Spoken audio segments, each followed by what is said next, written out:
Uno na mga comida que queda famoso al llegar el tiempo de Pascua, amo diferente clase de delicacies y mga dulce comida.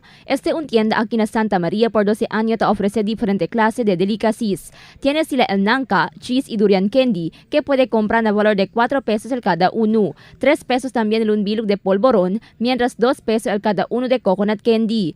Según con el dueño si señora Annie, cada mes de Pascua te subí según el día y la venta por causa na alto demand del público. Pero comparando del año pasado, mas menor según el número del di ila cliente este año por causa manade sila kompetensya otro mga tienda na pueblo.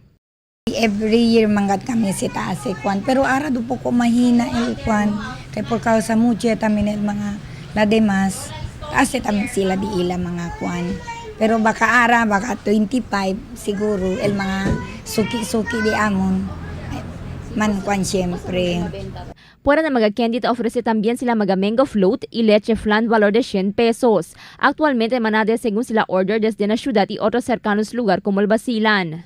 Vende también sila el un cartón con diferente clase de candy de 100 pesos para 250 pesos. Ya sa kayo si kwan con el di mi mother.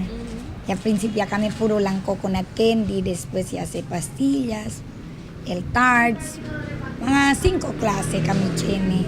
El diferente clases de candy y delicacies como tradicional del mga vivientes cada año llegar el Pascua.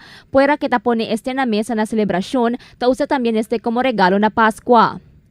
Crystal Almonía, Dateline Zamboanga.